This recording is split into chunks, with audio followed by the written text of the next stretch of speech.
করে নানার কাছে হাসান আর হোসেন, এ বলো গো নানা জান, এ তোমার বড় ঈশান, তাই মোদের বড় ঈশান আরজি করে। পিতা যাহার আবদুল্লাহ, ও গো পিতা যাহার আবদুল্লাহ, মাতা আমিনা জননী,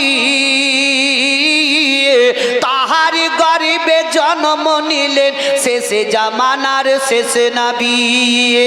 কার ইশারাই টুকরা হয় গো, কার ইশারাই টুকরা হয় গো আসমানে রয়ে চাঁদ, বলো গো নানা জান, এ তোমার বড় ঈশান, তাই মোদের বড় ঈশান আরজি করে।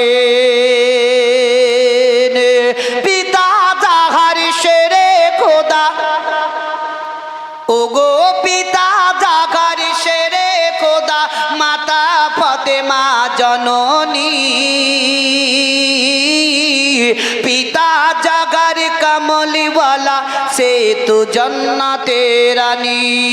বুড়াকে চেপে দুলহা সেজে, বুড়াকে চেপে দুলহা সেজে, কে যাই রে খোদার কাছে, বলো গো নানা জান, এ তোমার বড় ঈশান, তাই মোদের বড় ঈশান আরজি করে। নবী আমার হেসে বলেন, ও গো নবী আমার হেসে বলেন, দুই ইমামের কাছে, তোমাদের মতো ভাগ্যবান কে আছে আর জগতে। তোমাদের হাসিতে দুনিয়া হাসে, তোমাদের হাসিতে দুনিয়া হাসে, কাঁদিলে কাঁদিবে দোজাহান, বলো গো নানা জান, এ তোমার বড় ঈশান, তাই মোদের বড় ঈশান আরজি করে। আল্লাহুম্মা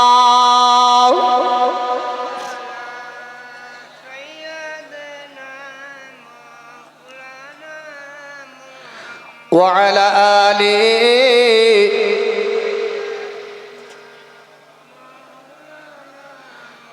সাল্লাল্লাহু তাআলা আলাইহি ওয়াসাল্লাম। মুহতারাম মুআজ্জাজ সামাঈন ইকরাম, বাবা জীবনের আমার, এ দরুদ সম্বন্ধে বহুত কিছু আলোচনা শুনেছেন, কিন্তু আমরা দরুদ পড়ছি খুব খুব কাঞ্চুসি করে। আমরা জানি কি লোক টাকা পয়সা দিয়ে কাঞ্চুসি হয়, কিন্তু আমরা আজকাল বর্তমানে দরুদ ও যে কোনো জিনিসটি আমরা খুব কাঞ্চুসি। ভাই এতটি লোক আছেন, যদি জোরে জোরে নবীর প্রতি মহব্বত রেখে যদি আমরা দরুদ পড়ি তো বিশাল আওয়াজ হবে, হবে না ভাই? কিন্তু আমাদের আওয়াজ খুলছে না। আর যদিও কেউ যদি এখনো খেতে বাকি আছেন অবশ্যই যেতে পারেন, তো পেটটাকে শান্তি করুন। তবে আর আমি বেশি নয়, ছোট্ট করে আরে একটি ওয়াকিয়া বলেই আমার সময় এবার শেষের দিকে আসছে ইনশাল্লাহ। আমার পরে পরেই সুবিখ্যাত উনিও জীবনী বক্তা আসছেন, ওনার মুখ থেকেও হাদিস ও কোরআনের আলোচনা জীবনী কাহিনী শুনতে পাবেন। যে কাঞ্চুস আমরা টাকা পয়সা দিই, কিন্তু দরুদ দিয়েও আমরা কাঞ্চুসি। যেমন একটা কাঞ্চুস কৃপিন, বহুত কৃপিন ছিল, কখনো কাউকে দান খয়রাত করেনি। এত ধান দৌলত টাকা পয়সা আল্লাহ দিয়েছে, কিন্তু বহুত কৃপিন, কখনো মসজিদ মাদ্রাসা গরিব মিসকিনকে কোনোদিন দান করেনি। আর এমন সময়তেই তার দরজাতে নামাসা ইমামে হাসান ও হুসেন রাদিয়াল্লাহু তাআলা আনহু, তিনি মা ফাতেমাতুজ জোহরা রাদিয়াল্লাহু তাআলা আনহার নিকট থেকে আঙুল ধরে তারা দুই ভাই টুকটুক করে রাস্তা ধরে হেঁটে হেঁটে যাচ্ছেন। একটু দূরে চলে গেলেন, যাওয়ার পরে দেখছেন কি একটা লোক ঘোড়ার পিঠে চড়ে সাওয়ার হয়ে চলে যায়। ইমামে হুসেন দাঁড়িয়ে গেলেন, হাসান হুসেনের দিকে তাকিয়ে তাকিয়ে দেখছেন। বলে ভাই চলো। বলে ভাই একটা কথা বলছিলাম। বলে কি? বলে ওই লোকটা যে ঘোড়ার পিঠে চড়ে গেল, ওরকম একটা তুমি আমাকে ঘোড়া এনে দাও, আমিও ঘোড়ার পিঠে চড়বো। জোরে বলুন সুবহানাল্লাহ, জোরে বলুন। ঘুম আসছে নাকি ভাই? হ্যাঁ, ঘুম তো থাকতে পারে, আর সুবহানাল্লাহ বলতে আমাদেরকে ভয়ও লাগে। কেন কি? আল্লাহর নাম কেন নিব আমরা? খুব ভয়। আমরা মানুষ জিদে জিদে বহুত বহুত কাজ করে দিই, আল্লাহর নাম নিতে আমাদের ভয় কোন জায়গায়। ইমামে হুসেন বলছেন, ভাই হাসান আমাকে ঘোড়া এনে দাও। তবে দেখুন, ভাই ভাই যদি মেল মহব্বত থাকে তো ছোট্ট ভাই বড় ভাইয়ের প্রতি আবদার করে, করে না করে না? আর যদি মেল মহব্বত না থাকে তো কোনো কিছু আবদার করবে না। ইমামে হুসেন একবার নয়, দুইবার নয়, তিনবার বললেন হাসানকে। হাসান চুপ করে গেলেন, কোনো জবাব দিতে পারছেন না। ইমামে হুসেন কাঁদতে লাগলেন, কাঁদতে কাঁদতে ধুলায় গড়াগড়ি দিতে লাগলেন। ইমামে হাসান তার কান্না দেখে তারও চোখে পানি চলে আসলো। বিশ্বের নবীজি আমার ওই রাস্তা দিয়ে হেঁটে হেঁটে আসছেন, নজর পড়ে গেল ইমামে হাসান দাঁড়িয়ে দাঁড়িয়ে কাঁদছে, আর ইমামে হুসেন জমিনে গড়াগড়ি দেয়। বিশ্বের নবী আমার তাদের কাছে গিয়ে ইমামে হাসানের ডান দিকে দাঁড়ালেন। দাঁড়ার পরে পরে জিজ্ঞাসা করছে, ভাই কেন তোমরা এইভাবে কান্না করো, রাস্তার মধ্যে কেন? ইমামে হাসান নানা নবী মুস্তফার মুখের দিকে তাকিয়ে তাকিয়ে বলে, ওগো নানা জান, আমার ছোট্ট ভাই হুসেন একটা লোককে দেখলো ঘোড়ার পিঠে চড়ে গেল। ওই ঘোড়াটা দেখার পরে হুসেন আমার কাছে একবার নয়, দুইবার নয়, তিনবার যখন চাইলো আমি কোনো জবাব দিতে পারলাম না। বলে, নানা গো, ইয়া রাসূলুল্লাহ, আমি ঘোড়া কোথা থেকে এনে দিব? বিশ্বের নবী বললেন, ভাই হাসান, তুমি হচ্ছ বড়, তুই হচ্ছে ছোট, তবে তুমি যদি একবার তারে বলে দাও, বলে তুমি একটু কান্নাটা বন্ধ করো, চলো তোমাকে আমি বাড়িতে গিয়ে ঘোড়া দিয়ে দিব, তবে দেখবে তার কান্নাটা বন্ধ হয়ে যাবে। ইমামে হাসান বললেন, ইয়া রাসূলুল্লাহ, ইয়া হাবিবাল্লাহ, নানা গো, আমাদের বাড়িতে ঠিকভাবে খাবার খাদ্য হয় না, তবে আমি কি করে হোসেনকে বলতে পারি কি চলো বাড়িতে তোমাকে আমি ঘোড়া দিয়ে দিব? ইয়া রাসূলুল্লাহ, আমি এই কথা কখনো তারে বলতে পারি নাই। নবী মুস্তাফা আমার বললেন, ভাই হাসান, আমি নবী মুস্তাফা, আমি রহমাতুল লিল আলামিন বলতেছি, যাও যাও হোসেনকে বলে দাও, বলে চলো চলো তোমাকে বাড়িতে আমি ঘোড়া দিব, তোমাদের জন্য বাড়িতে ঘোড়া রেডি হয়ে আছে।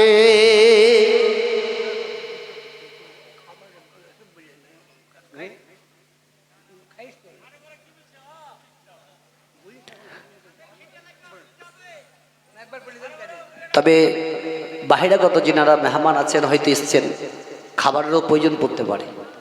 যখন বারবার বলছেন যখন, তো যদি কেউ বাকি আছেন অবশ্যই যাবেন, খেয়ে দিয়ে চলে আসবেন। তবে ভাইরা আমার, বাপজিরা আমার, বিশ্বের নবীর নওয়াসা ইমামে হুসেন রাদিয়াল্লাহু তাআলা আনহুকে নবী আমার বললেন, তোমাদের জন্য তোমাদের বাড়িতে ঘোড়া রেডি হয়ে আছে, একবার হুসেনকে বলে দাও। হাসান গিয়ে যখন হাত কানা ধরে হুসেনকে বলে দিলেন, বলে ভাই একবার কান্নাটা বন্ধ করো, চলো তোমাকে আমি বাড়িতে ঘোড়া দিয়ে দিব। হুসেনের কান্নাটা বন্ধ হয়ে গেল। তারা দুই ভাই রাস্তা ধরে হেঁটে হেঁটে হেঁটে হেঁটে যান। দয়ার নবী মুস্তাফা আমার সঙ্গে চলতে লাগলেন। এমনকি বাড়িতে প্রবেশ করতে করতে ইমামে হাসানের নজরটা বাড়ির চারিদিকে দিতে লাগলেন, কেন নাকি আমার নানা নবী মুস্তাফা বলেছেন বাড়িতে আমাদের জন্য ঘোড়া রেডি হয়ে আছে। তবে ঘোড়া কোথায় দেখা যাক, ঘোড়া কোথাও দেখতে পাওয়া যায় না।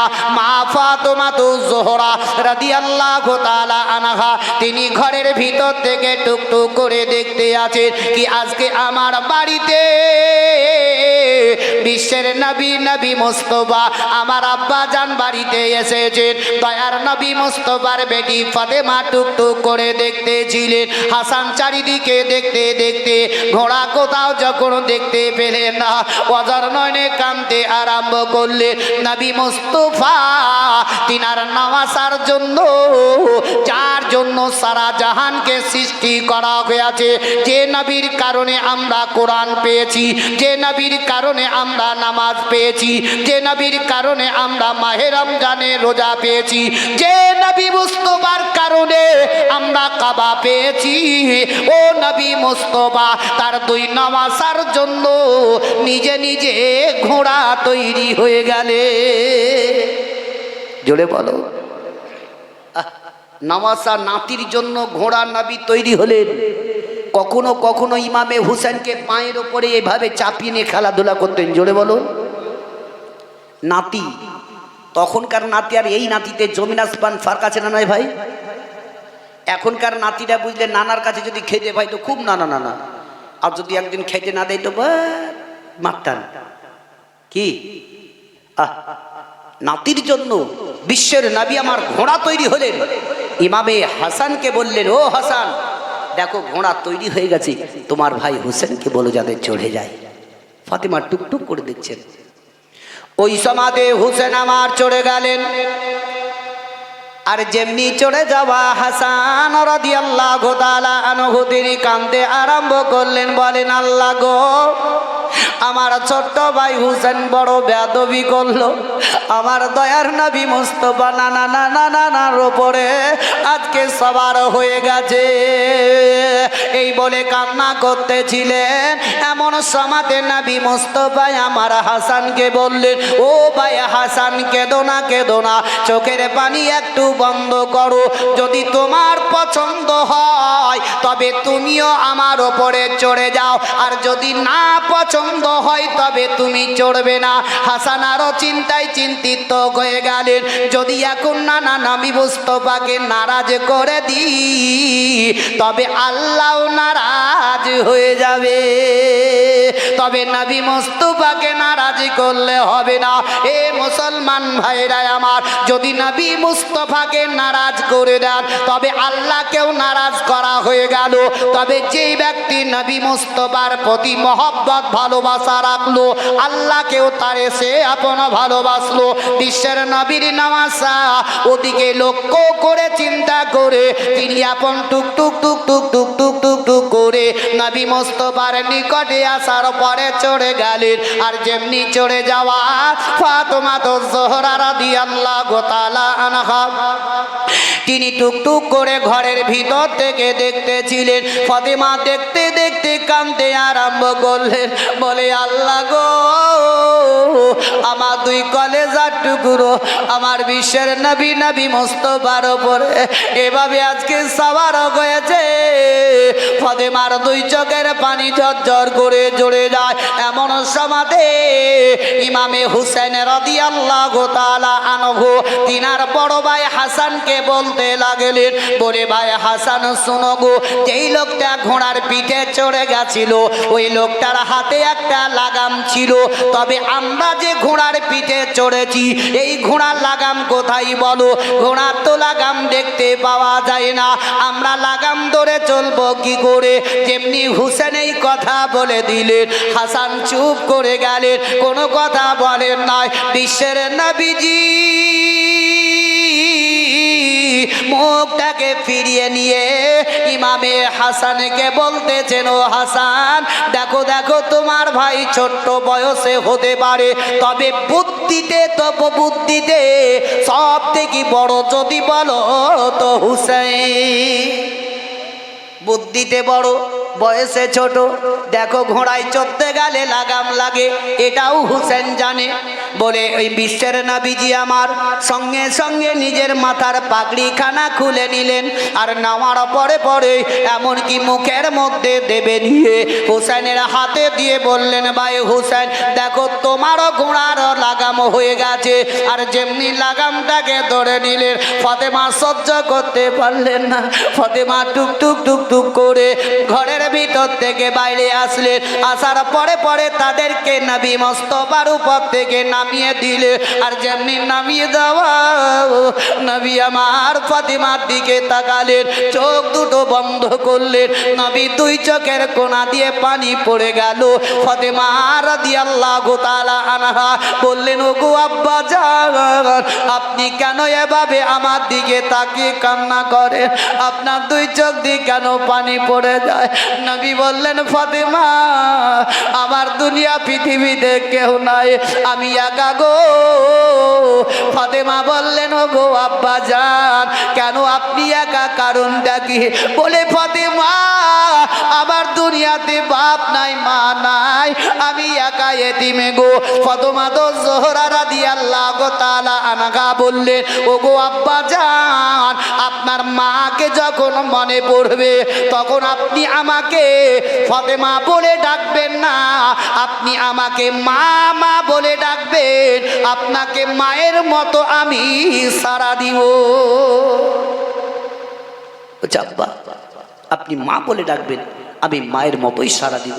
তাই দেখবেন আমাদেরও আজ পর্যন্ত পৃথিবীতে মানুষ আমরা মেয়েদেরকে মা বলেও ডাকি, কি ভাই ডাকি না?